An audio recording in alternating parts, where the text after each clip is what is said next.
السلام عليكم ورحمة الله وبركاته. soo dhawaada walaalahayga meel kasta aad joogtaan. magacayga waa Bishaaro, xaga iga daawanaysiina waa channelkayga insha Allah.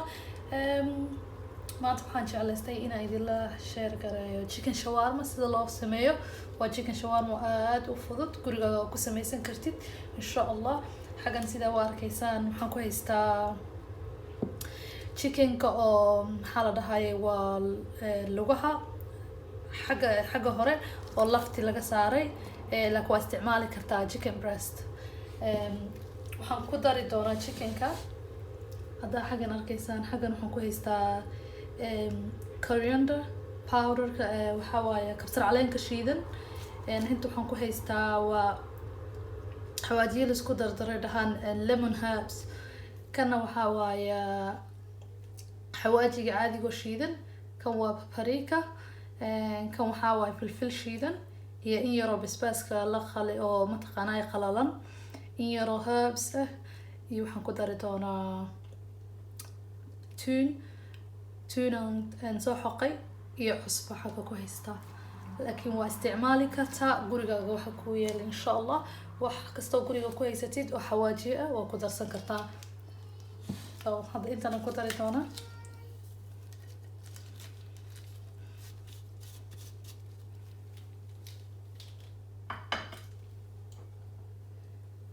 kaleetan ku dari doonaa liin, half liin aan soo miiray.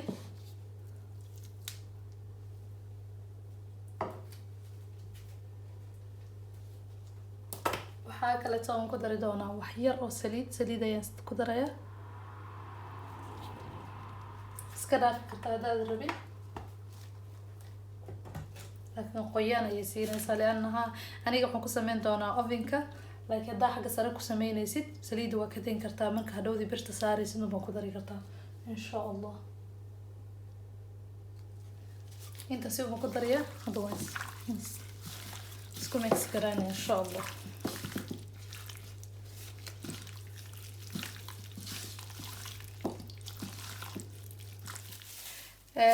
hadda aniga waqti ma haysta, 10 minutes unbaa meel dhigi rabaa insha Allah. kabacdina waan ovenkan gelinaya. laakiin haddaa waqti haysatid inta saacado ka hore samaysid ayaa waxaa sameyn kartaa, iska dhigi kartaa sifu u galo waxyaabaha marmarisay insha Allah. the more uu lana fridge-ka ku jira ama meel iska dhigtid, the more it tastes good insha Allah.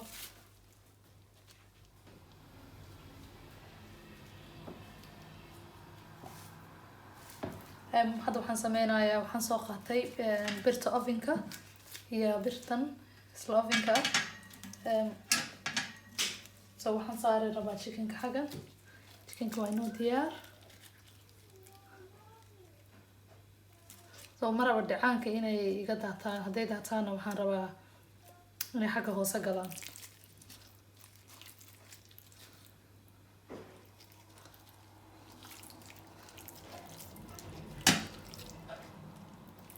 hadda waxaan sameynayaa 30 daqiiqo ayaan ovenka gelin doonaa. 15 minute meelahaas markay ku jirto waan kasoo saari, dhinaca kalena u gadini, haddana waan ku celinayaa. so 30 minute aan ku daynaya insha Allah.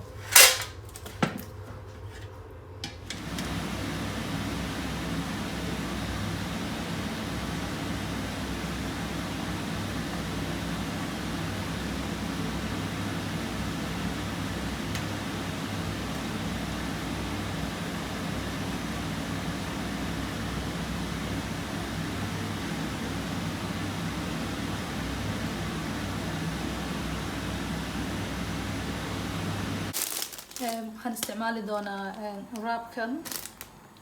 so hadda waxaan sameynayaa dabka ayaan labada dhinac ayaan ka kululeyn doonaa insha Allah.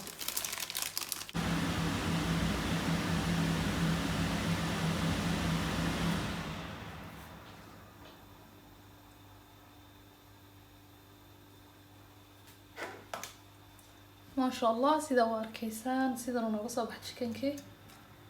30 minute uu ku jiray ovenka sida hore idinku sheegay. maasha Allah, mana khalayl ma noqonin, dhacaan uu leeyahay insha Allah. hadda waa diyaarinayaa.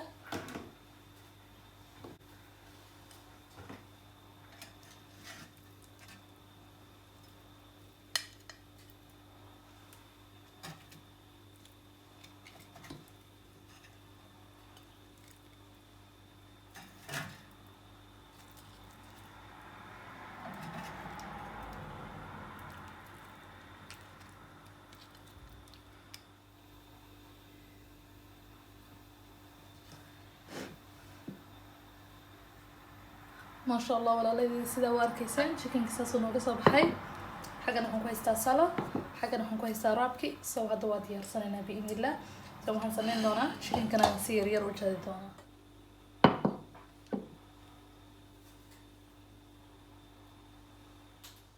hadda waan diyaarsanaynaa insha allah xagan waxaan ku haystaa raabki waxaan marin doonaa wax yar oo mayonnaise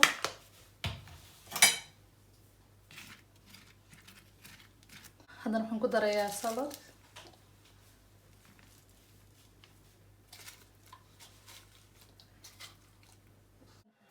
chickenkiin soo kala jarjaray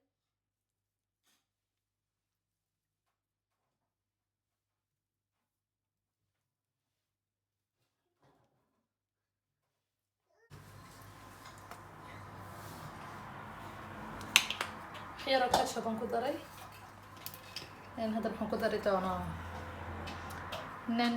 nando sauce-kan waxaa haysataa isticmaali kartaa